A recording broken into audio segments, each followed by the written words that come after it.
ಒಂದು ದೊಡ್ಡ ಕಾಡಿತ್ತಂತ. ದೊಡ್ಡ ಕಾಡಿಗೆ ಭಯಂಕರವಾದ ಒಂದು ಬೆಂಕಿ ಬಿತ್ತು. ಬೆಂಕಿ ಹೆಂಗ ಗೊತ್ತಲ್ಲ ನಿಮಗೆ? ಅದು ಇಲ್ಲಿದ್ರು ಸುಡ್ತದ, ಪಕ್ಕಕ್ಕೆ ಅದು ಕಾವು ಹೋಗಿ ಅದನ್ನೂ ಸುಡ್ತದ, ಅದರ ಪಕ್ಕ ಇದ್ದಿದ್ದು. ಹಿಂಗ ಬೆಂಕಿ ವ್ಯಾಪಿಸಿ ಇಡೀ ಕಾಡು ದಗದಗ ಅಂತ ಉರಿಯೋಕ್ ಶುರು ಮಾಡ್ತು. ಅವಾಗ ಕಾಡಿನೊಳಗಿರುವಂತ ಎಲ್ಲ ದೈತ್ಯ ಪ್ರಾಣಿಗಳು, ಸಣ್ಣ ಪ್ರಾಣಿಗಳು ಎಲ್ಲ ಓಡೋಕ್ ಶುರು ಮಾಡಿದ್ವು ಪ್ರಾಣವನ್ನ ಉಳಿಸುವ ಸಲುವಾಗಿ. ಓಡೋಕ್ ಶುರು ಮಾಡಿದಾಗ ಒಂದು ಗುಬ್ಬಿತ್ತು. ಆ ಗುಬ್ಬಿ ಎಷ್ಟಿರ್ತದ? ಇಷ್ಟಿರ್ತದ, ಅದಿಲ್ಲ ಗುಬ್ಬಿ ಇಷ್ಟಿರ್ತದ. ಗುಬ್ಬಿ ಚುಂಚ್ ಎಷ್ಟಿರ್ತಾವ? ಇಟ್ಟೇ ಇರ್ತಾವ. ಆ ಚುಂಚಿನಾಗ ಕೆರೆಗೆ ಹೋಗೋದಂತ, ಕೆರೆಯಿಂದ ನೀರು ತರೋದಂತ, ಕಾಡಿನೊಳಗೆ ಚೆಲ್ಲೋದಂತ. ಇದು ಪದೇ ಪದೇ ಮಾಡೋದನ್ನ ನೋಡಿದಂತ ಪ್ರಾಣಿಗಳು, ದೊಡ್ಡ ದೊಡ್ಡ ಪ್ರಾಣಿಗಳು, ಗುಬ್ಬಿ ನೀ ಸಣ್ಣವಿದಿ, ಬುದ್ಧಿನೂ ನಿನ್ನದು ಸಣ್ಣದೇ ಇದ್ದಂಗದ ಅಂತು. ಯಾಕ? ನಿನ್ನ ಶರೀರ ಎಷ್ಟು, ನಿನ್ನ ಬಾಯಿ ಎಷ್ಟು, ನಿನ್ನ ಬಾಯಾಗಿ ಹಿಡಿಯೋ ನೀರೆಷ್ಟು, ಕಾಡು ಎಷ್ಟು ದೊಡ್ಡದದ, ಇಂಥ ಕಾಡಿನ ಬೆಂಕಿಯನ್ನ ಆರಿಸ್ತೀನಿ ಅಂತೀಯಲ್ಲ, ನೀ ಎಷ್ಟು ಶಾಣೆ ಇದೀ ಅಂತ ಅಂದಾಗ ಗುಬ್ಬಿ ಬಹಳ ಚಂದ ಒಂದು ಮಾತು ಹೇಳ್ತು. ಆ ಚಂದ ಮಾತ ಯಾರಿಗೆ ಅನ್ವಯ ಆಗ್ತದಂದ್ರೆ ನಮ್ಮೆಲ್ಲರಿಗೂ ಅನ್ವಯ ಆಗ್ತದೆ. ಇವತ್ತೇನು ನಾವು ಸೇರಿವೆಲ್ಲ, ನಾವು ಗುಬ್ಬಿ ಇದ್ದಂಗೆ. ನಿಮಗೆ ಹೇಳ್ತೀನಿ ಅದು ಗುಬ್ಬಿದು. ಅವಾಗ ಗುಬ್ಬಿ ಒಂದು ಮಾತು ಹೇಳ್ತಂತ. ಏನು ಅಂದ್ರೆ, ನೋಡ್ರಿಪ್ಪ, ನನಗರೆ ಇಡೀ ಕಾಡಿನ ಬೆಂಕಿ ಆರಿಸೋಕಂತೂ ಆಗೋಲ್ಲ, ಅದು ನನಗೆ ಗೊತ್ತದ. ಆದ್ರೆ ನಾಳೆಗೆ ಭಗವಂತ 2 ಲಿಸ್ಟ್ ಮಾಡ್ತಾನೆ. ಕಾಡಿಗೆ ಬೆಂಕಿ ಹಚ್ಚಿದವ್ರು ಯಾರು, ಕಾಡಿನ ಬೆಂಕಿ ಆರಿಸೋಕ್ ಪ್ರಯತ್ನ ಪಟ್ಟವ್ರು ಯಾರು. ಅವಾಗ ಮೊದಲನೇ ಲಿಸ್ಟ್ ಒಳಗಂತೂ ನಾ ಇಲ್ಲ. ಭಗವಂತ ನನಗೊಂದು ಜೀವ ಅಂತ ಕೊಟ್ಟಾನ, ಒಂದು ಆಕಾರ ಅಂತ ಕೊಟ್ಟಾನ, ಒಂದು ಶರೀರ ಅಂತ ಕೊಟ್ಟಾನ. ಈಗ ಹಚ್ಚಿದ ಲಿಸ್ಟ್ ಒಳಗೂ ಇಲ್ಲ, ಇನ್ನು ಆರಿಸಿದ ಲಿಸ್ಟ್ ಒಳಗೂ ಇಲ್ಲ ಅಂದ್ರೆ ನಾ ಹುಟ್ಟಿ ವ್ಯರ್ಥ ಆಗ್ತದಲ್ಲ ಅಂತ ಗುಬ್ಬಿ ಅಂತಂತ. ಹಂಗ ನಾವು ಇವತ್ತು ಸೇರಿ ಎದಕ್ಕ ಅಂದ್ರೆ ಸಾವಿರಾರು ಮಕ್ಕಳಿಗೆ ಅನುಕೂಲ ಮಾಡ್ತೀವಿ ಅಂತಲ್ಲ, ಲಕ್ಷಾಂತರ ಮಕ್ಕಳಿಗೆ ಅನುಕೂಲ ಮಾಡ್ತೀವಿ ಅಂತಲ್ಲ, ಸುಮ್ಮನೆ 100 ಮಕ್ಕಳಿಗರೆ, 10 ಮಕ್ಕಳಿಗರೆ ಒಂದಿಷ್ಟು ಅನ್ನ, ಆಶ್ರಯ, ಒಂದಿಷ್ಟು ವಿದ್ಯೆಯನ್ನ ಕೊಡುವಂತ ಸಣ್ಣ ಕೆಲಸ.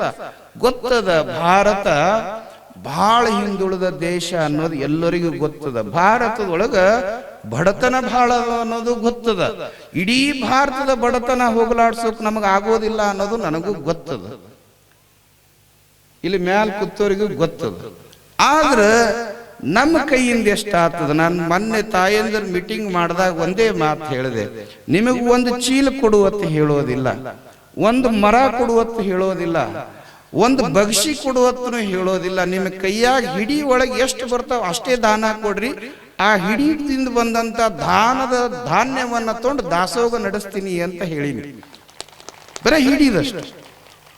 ನಿಮಗೆ ಲಕ್ಷ ಕೊಡುವಂತ ಕೇಳೋದಿಲ್ಲ, 1000 ಕೊಡುವಂತ ಕೇಳೋದಿಲ್ಲ, ಏನನ್ನ ಕೇಳೋದಿಲ್ಲ. ನಿಮಗೆ ಎಷ್ಟು ಸಾಧ್ಯ ಅದ, ನಿಮಗೆ ಏನು ಸಾಮರ್ಥ್ಯ ಭಗವಂತ ಕೊಟ್ಟಾನ, ಅದರಾಗ 100 ರೂಪಾಯಿದಾಗ 1 ಪೈಸೆ ಇದಕ್ಕೆ ದಾನ ಮಾಡ್ರಿ. 100 ರೂಪಾಯಿ ಬ್ಯಾಡ, 1 ಪೈಸೆ ದಾನ ಮಾಡ್ರಿ. ನಮ್ಮ ಪೂಜ್ಯ ಅಮೃತಾನಂದ್ರ ಹೇಳ್ದಂಗ ಅದು ಫಿಕ್ಸ್ ಡಿಪಾಸಿಟಿಗೆ ಹೋಗ್ತದೆ, ಪುಣ್ಯಕ್ಕೆ ಹೋಗ್ತದೆ. ಅದು ನೀವು ಮಾಡಿರುವಂತ ದಾನ ಪುಣ್ಯಕ್ಕೆ ಪ್ರಾಪ್ತಿ ಆಗ್ತದ ಅಂತ ಪುಣ್ಯ ಕಾರ್ಯವನ್ನ ಮಾಡೋಣ ಬರ್ರಿ ಅಂತ ನಿಮ್ಮನ್ನೆಲ್ಲ ಕೂಡಿಸ್ಕೊಂಡಿನಿ. ಇದು ಪುಣ್ಯ ಕಾರ್ಯ. ಇದು ಪುಣ್ಯ ಕಾರ್ಯಕ್ಕೆ ನಾವೆಲ್ಲರೂ ಇವತ್ತು ಸೇರಿವಿ. ಇವತ್ತೇನು ನೀವೇನು ಕುಂತೀರಿ, ನಾಳೆ ಈ ಜಾಗದೊಳಗ ಬಡ ಮಕ್ಕಳು ಬಂದು ಉಣ್ತಾರ, ಆಶ್ರಯ ಪಡಿತಾರ, ವಿದ್ಯೆಯನ್ನ ಪಡಿತಾರ. ಇದರಿಗಿಂತ ದೊಡ್ಡ ಭಾಗ್ಯ ಏನದ? ನಾವು ಕುಂತು ಹೋದ ಜಾಗದೊಳಗ, ನಾವು ಉಂಡು ಬಂದ ಜಾಗದೊಳಗ, ನಾವು ಕುಂತು ನಿಂತು ಬಂದು ಮಾತಾಡಿ ಬಂದ ಜಾಗದೊಳಗ ಇವತ್ತು ಅನ್ನ ದಾಸೋಗ ನಡೆದದ ಅಂದ್ರ ನಮ್ಮ ಪೂಜ್ಯರು, ಗವಿಮಠದ ಪೂಜ್ಯರು ಹೇಳಿದ್ರು, ಬರೇ ಸತ್ಪುರುಷರು ಪಾದ ಇಟ್ರ ಅಷ್ಟೇ ಕ್ಷೇತ್ರ ಆಗೋದಿಲ್ಲ, ಭಕ್ತರು ಬಂದು ಪಾದ ಇಟ್ಟರು ಕೂಡ ಕ್ಷೇತ್ರ ಆಗ್ತದ ಅನ್ನೋದನ್ನು ತೋರಿಸೋ ಸಲುವಾಗಿ ನಾಳೆ 5,000 ಜನ ಮುತ್ತೈದರನ್ನ ಯಾಕೆ ಇಟ್ಟಿವಿ ಅಂದ್ರ ನೀವು ಬಂದು ಉಂಡು ಹೋದ ಜಾಗ ಕೈಲಾಸ ಆಗ್ಯದ ಅಂತ ತೋರಿಸೋ ಸಲುವಾಗಿ ಇಲ್ಲಿ 5,000 ಜನ ಮುತ್ತೈದರಿಗೆ ಗುಡಿ ತುಂಬೋ ಕಾರ್ಯಕ್ರಮವನ್ನ ಇಟ್ಟಿವಿ. ಇವೆಲ್ಲ ಕಾರ್ಯಕ್ರಮ ಆಧ್ಯಾತ್ಮಿಕ ಪ್ರವಚನದ ಕಾರ್ಯಕ್ರಮ. ಇದು ಮಗು ಈಗ ಹುಟ್ಟ್ಯಾದ, ಎಳಿದಾದ, ಸಣ್ಣದಾದ, ಈ ಮಗುವಿನನ್ನ ಹಾಲು ಉಣಿಸ್ರಿ, ಆರೈಕೆ ಮಾಡ್ರಿ, ಇದನ್ನ ಬೆಳೆಸೋಣ. ನಾವೆಲ್ಲರೂ ಸೇರಿ ಇದನ್ನ ಬೆಳೆಸೋಣ, ಇದನ್ನ ಸಶಕ್ತ ಮಾಡೋಣ, ಇದನ್ನ ಬಲಿಷ್ಠ ಮಾಡೋಣ ಅನ್ನೋ ಸಂಕಲ್ಪವನ್ನ ನಾವೆಲ್ಲರೂ ಕೈಗೊಳ್ಳೋಣ. ನಾವ್ಯಾರೂ ಬಡವರಲ್ಲ, ನಾವ್ಯಾರೂ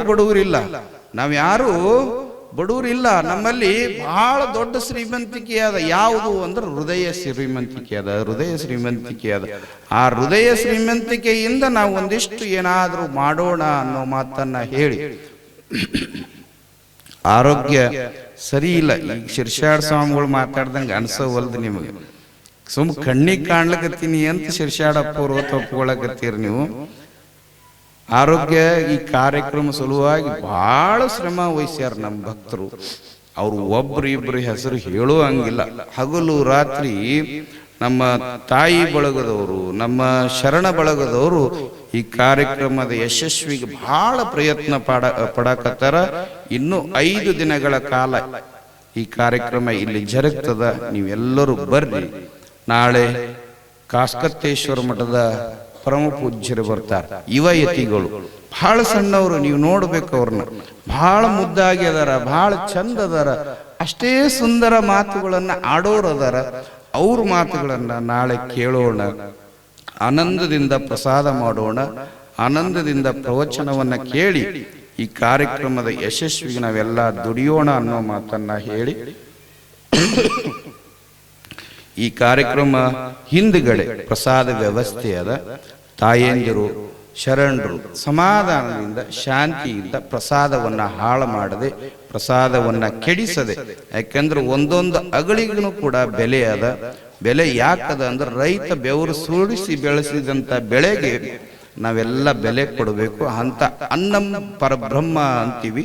ಆ ಅನ್ನವನ್ನ ಹಾಳು ಮಾಡದೆ ಅತ್ಯಂತ ಗೌರವಿತವಾಗಿ ಅದನ್ನ ಪ್ರಸಾದ ರೂಪದೊಳಗೆ ಸ್ವೀಕಾರ ಮಾಡಿ ಧನ್ಯರಾಗೋಣ ಅನ್ನೋ ಮಾತನ್ನ ಹೇಳಿ, ತಮ್ಮೆಲ್ಲರ ಅಂತರಾತ್ಮದೊಳಗೆ ಅಡಗಿರುವಂತ ಮಹಾ ಚೈತನ್ಯ ಪ್ರಭು ಆಗಿರುವಂತ ಪಾರ್ವತಿ ಪರಮೇಶ್ವರ ನಿಮ್ಮೆಲ್ಲರಿಗೂ ಸುಖ, ಸಂತೋಷ, ಶಾಂತಿ, ನೆಮ್ಮದಿಯನ್ನ ಕರುಣಿಸಲಿ ಅಂತ ಹಾರೈಸಿ ನಮ್ಮ ಮಾತುಗಳನ್ನ ಪೂರ್ಣಗೊಳಿಸುತ್ತೇವೆ. ಓಂ ಶಾಂತಿ ಶಾಂತಿ.